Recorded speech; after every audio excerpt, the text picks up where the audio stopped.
Hi all, welcome back to Ankit Chaudhary education. और आज की क्लास में हम डिस्कस करने वाले हैं एक और नया chapter which is thermal properties of matter. So guys, इससे पहले हमने डिस्कस किया था सॉलिड्स और फ्लूइड्स के बारे में, और वहां पे स्पेसिफिक हमने सॉलिड को एक अलग चैप्टर में डिस्कस किया और फ्लूइड्स को अलग चैप्टर में डिस्कस किया। सॉलिड के जितने भी एस्पेक्ट थे वहां पे हमने डिस्कस कर लिए थे, जो पर्टिकुलर प्रॉपर्टीज निकल के आई वो भी हमने पढ़ लिया, और जो फेनोमेना उससे अकर होने वाले थे। सिमिलर फैशन में हमने फ्लूइड्स को भी डिस्कस किया और उसके काफी सारे प्रॉपर्टीज हमने पढ़े। आज की क्लास में हम थर्मल प्रॉपर्टीज ऑफ मैटर पढ़ेंगे।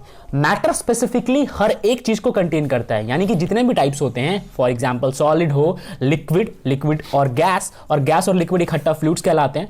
तो हम इस चैप्टर में उन दोनों को एक बार फिर से पढ़ेंगे कुछ नए प्रॉपर्टीज के साथ, और जिस प्रॉपर्टीज का नाम है थर्मल। थर्मल का मतलब होता है हीट, यानी कि मैटर के ऊपर प्राइमरली हीट का क्या इंपैक्ट होने वाला है, वेदर इट इज फ्लूइड और सॉलिड, राइट। तो ज्यादातर इस चैप्टर के अंदर हम सॉलिड को ही डिस्कस कर रहे होंगे। मैटर बेसिक है मगर हम डिस्कस कर रहे होंगे सॉलिड को, और सॉलिड के ऊपर हम थर्मल यानी कि हीट का इंपैक्ट देख रहे होंगे। तो गाइज, आपने इस चीज समझ लिया। अब जब चैप्टर का मोटिव भी हीट को स्टडी करना है तो सबसे पहला क्वेश्चन भी होगा व्हाट इज हीट। तो लेट्स बिगिन। अब जब हम बात करेंगे हीट के बारे में तो यहां पे है explain the concept of heat. अब आप डेफिनेशन को रीड करोगे तो यहां पे बोला हुआ है हीट एक प्रकार की एनर्जी होती है जो सेंसेशन क्रिएट करती है हॉटनेस या कोल्डनेस का। कुछ लोगों को ये चीज अजीब लगती है कि हीट का तो केवल मतलब है कोई चीज टेम्परेचर में बढ़ जाता है, राइज कर जाता है तो हम उसे हीट कहते हैं। ऐसा नहीं है। अगर मान लो कि मैं -5 डिग्री बोलूं, वो भी एक प्रकार का हीट है, वो हीट कम है। और अगर मैं बोलूं 70 डिग्री, वो भी एक प्रकार का हीट है। तो इफ आई हैव टू से like 70 degree Celsius or if I have to say -5 degree Celsius, both are considered as a heat, right? बस फर्क ये होगा कि यहाँ पे लेस हीट होगा, यहाँ पे मोर हीट होगा ना। लेस और मोर एक अलग कंसेप्ट है, मगर है तो ये हीट ही ना। तो आप ये नहीं कहोगे कि ये कोल्ड है, ये हीट है। अब इसके कंपैरिजन में ये कोल्ड है। अगर मैं यहाँ पे डाल दूं -100 डिग्री सेल्सियस, अब आप मुझे बताओ ज्यादा गर्म कौन है इन दोनों में से? ये हुआ ना -5 डिग्री सेल्सियस। तो क्या ये हीट नहीं हुआ? इसके कंपैरिजन में तो ये हीट अप हो गया। तो आई होप कि आप हीट और कोल्ड का मतलब और इनके बीच का डिफरेंस समझ गए होंगे। ओके, अब टॉपिक को वापस कंटिन्यू करते हैं। इसको इरेज करने के बाद यहां पे कहा इन्होंने कि इट क्रिएट और it produce sensation two of hotness and coldness, यानी कि जब भी आप किसी चीज को टच करते हो जहां पे भी टेम्परेचर जैसा कोई चीज होता है तो आपको सेंसेशन फील होता है। इधर आपको सेंसेशन हॉटनेस का फील होगा या फिर कोल्डनेस का फील होगा।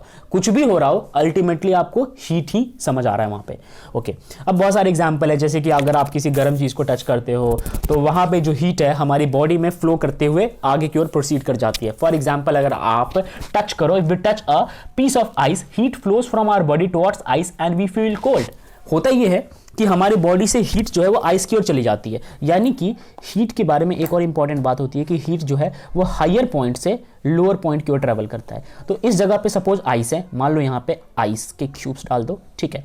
अब हुआ ये आपकी बॉडी है, ये आपकी बॉडी है, this is your body, right. तो हुआ यूं कि हीट जो है आपकी बॉडी, अब आपने आइस को टच कर लिया, आपने अपने एक पॉइंट पे, यहाँ आपका हाथ है, लेट्स सपोज ये आपका हैंड है, ठीक है, ये बॉडी है और ये आपका हैंड है। तो हैंड के एक हिस्से में आपने आइस को टच कर लिया, ये आइस है, राइट। आपने आइस को टच किया। अब आपने आइस को टच किया, आपकी बॉडी को पता चल गया कि एक सेगमेंट पे आपने कोल्ड पोर्शन को टच किया है। तो हीट जो है वो हायर से लोअर की तरफ जाता है, ठीक है। तो आपके बॉडी का जितना भी हीट होगा ट्रैवल करके यहां पे चला जाएगा, इसको बैलेंस करने के लिए। तो उस दौरान हीट जो है यहां पे चला गया तो यहां का हीट तो कम हो गया, यहां का हीट कम हुआ, इसलिए आपको कोल्ड फील हो रहा है। इसलिए कोल्ड फील नहीं हो रहा कि यहां पे आपने ठंडी हीट टच की है। साइंटिफिकली हीट जो है वो ट्रैवल कर गया यहां से, अब यहां पे जो भी हीट की वैल्यू थी वो कम हो गई। ये चीज समझ में आ गया? तो एक तो ये भी इसका मीनिंग होता है कि हीट हायर पोर्शन से लोअर पोर्शन की ओर ट्रैवल करता है। ओके, और हायर पोर्शन हमेशा गर्म चीज होती है जिसका टेम्परेचर मैक्सिमम होता है। अब हम बात करते हैं इसकी दो थ्योरीज है। एक थ्योरी है कैलोरिक थ्योरी ऑफ हीट और दूसरा यहां पे डायनामिक थ्योरी।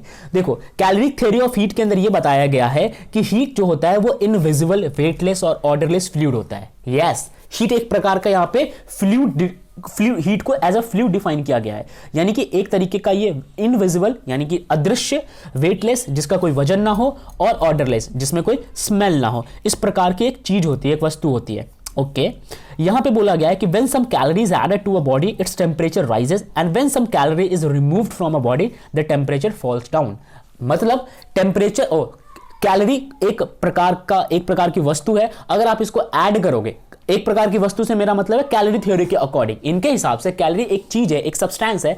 जब बॉडी में ऐड करोगे तो टेम्परेचर बढ़ जाएगा, जब बॉडी से आप निकाल लोगे तो टेम्परेचर फॉल डाउन कर जाएगा। तो ये चीज आपको समझ आ गई। नेक्स्ट है आपका डायनामिक थ्योरी। अच्छा, डायनामिक वर्ड का मतलब होता है जो चीज लगातार होता रहे। Okay, according to this theory all substances whether it is solid, liquid and gas are made up of molecules. ये बात सच है, सभी मॉलिक्यूल से बने होते हैं। These molecules are in state of continuous random motion। मान लीजिए कि कोई चीज मॉलिक्यूल से बना है तो इनका लगातार मोशन होता रहता है, ठीक है, अपने मीन पोजीशन पे ये ऑसिलेट कर रहे होते हैं। Okay, depending on the temperature and nature of substances the molecules may pose 3 different types of motion. सवाल ये नहीं है कि मोशन करते हैं, सवाल ये है कि किस प्रकार के ये मोशन करके आपको दिखाएंगे। तो ये डिपेंड करता है कि कैसा टेम्परेचर आप उसको प्रोवाइड कर रहे हो, वो उसी प्रकार का मोशन दिखाएगा। फिर से सुन लो, डिपेंड इस पे करता है कि आप उसको कैसा टेम्परेचर देते हो। जैसा भी टेम्परेचर दोगे उसका टाइप जो है वो चेंज हो जाएगा। किसका टाइप चेंज हो जाएगा? मोशन का। किसके मोशन का? मॉलिक्यूल के मोशन का। अच्छा, ये सब होने से क्या होगा? तो सबसे पहले टाइप समझ लो, कितने प्रकार के मोशन होते हैं। 3 प्रकार के मोशन होते हैं। पहला है ट्रांसलेटरी, दूसरा है वाइब्रेटरी और लास्ट वाला है रोटेटरी। ओके, इनमें से कोई भी मोशन वो दिखा सकता है। कौन दिखा सकता है? मॉलिक्यूल दिखा सकता है। अच्छा, कब दिखाएगा? जब आप उसको हीट प्रोवाइड कराओगे। अब इनमें से अगर वो कोई भी मोशन अगर दिखाएगा तो यहां पे आगे पढ़ते हैं, when a body is heated all these molecular motions became fast. जितना ज्यादा आप हीट करते जाओगे ये मॉलिक्यूलर मोशन फास्ट होता जाएगा। हो सकता है कि कोई रोटेटरी मोशन कर रहा हो, कोई ट्रांसलेटरी कर रहा हो, मगर मोशन जरूर होगा और हीट बढ़ाने से मोशन फास्ट हो जाएगा। कॉन्सेप्ट आगे, the kinetic energy of molecule due to each type of motion increases. चाहे मोशन का टाइप कुछ भी हो, काइनेटिक एनर्जी इंक्रीज ही करती जाएगी।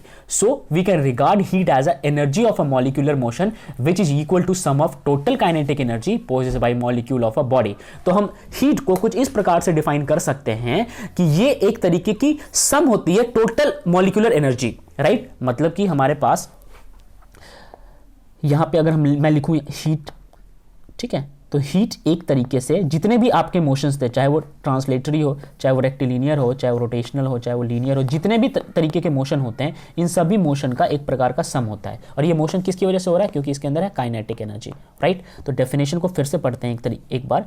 The kinetic energy of a molecule due to each type of motion increases, so we regard heat as a energy of a molecular motion which is equal to the sum of total kinetic energy possessed by molecule of a body by virtue of their translatory, vibratory and rotational motion। यानी कि जब कभी भी ये तीनों motion कर रहे हैं, उन तीनों मोशन का अगर आप सम एक साथ रख दोगे, उसी को कहा जाता है हीट।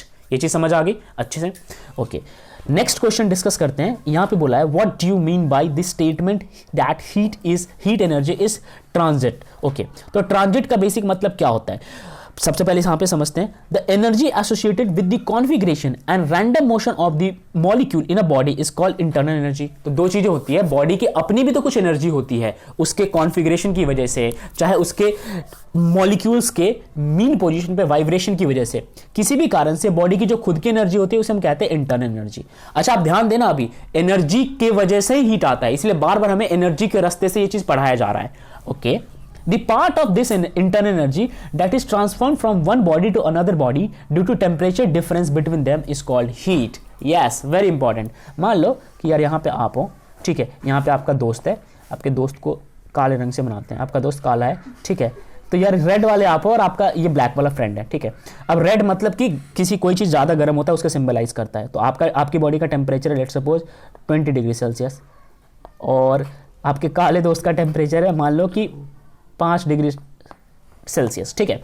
अब आप दोनों हैंडशेक करते हो, ठीक है, ये आपके हाथ है, ठीक है, ये एरो से आप दोनों हैंडशेक करते हो, तो हीट यहां से रेड वाली बॉडी से ब्लैक बॉडी की ओर ट्रांसफर होगी।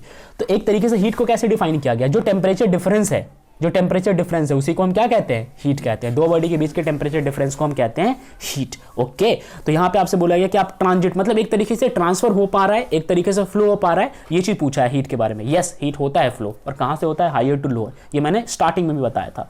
ओके, अब हम यूनिट ऑफ हीट की बात करने वाले हैं। Question number 3, what are the CGS and SI unit of heat, how they are related to one another. तो यार जब सीजीएस की बात करते हैं तो उस समय हीट को हम कैलोरी में कैलकुलेट करते हैं। अब सवाल आता है कैलोरी क्या होता है, तो हम कैलोरी को भी डिफाइन करेंगे।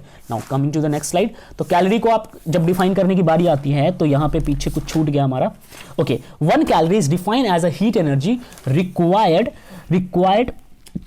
To reach the temperature of 1 gram of water through 1 degree Celsius. Okay, मान लीजिए कि पानी के मॉलिक्यूल्स है, लेट सपोज यहां पे पानी के मॉलिक्यूल्स है, अब अगर ये पानी के मॉलिक्यूल्स 1 ग्राम है, ठीक है, इन 1 ग्राम पानी के मॉलिक्यूल का टेम्परेचर अगर 1 डिग्री सेल्सियस राइज हो रहा है, 1 यहां पे लिखता हूं मैं, 1 डिग्री सेल्सियस राइज हो रहा है, तो आप इसे कहोगे 1 कैलोरी, राइट। तो 1 डिग्री सेल्सियस राइज होना 1 ग्राम का 1 कैलोरी डिफाइन करता है। अगर यहां पे 2 ग्राम होता, सपोज करो यहां पे 2 ग्राम होता, ठीक है, यहां पे मेरे को डिग्री नहीं लगाना चाहिए, ठीक है, यहां पे 2 ग्राम होता और इसका टेम्परेचर 2 डिग्री राइज होता तो भी वो 1 कैलोरी ही होता, ठीक है। 2 ग्राम होता और इसका टेम्परेचर 2 डिग्री राइज होता तो भी 1 कैलोरी होता। तो ये चीज समझ गए, ओके। अब जब बात इसके ऐसा यूनिट की जाएगी तो वो होता है जूल, और 1 जूल में कितने कैलोरी होते हैं वो आप यहां पे कन्वर्जन में देख सकते हैं, यहां पे मेंशन किया हुआ है। अब नेक्स्ट टॉपिक हम नेक्स्ट क्लास में पढ़ेंगे। भाई मेरा मुंह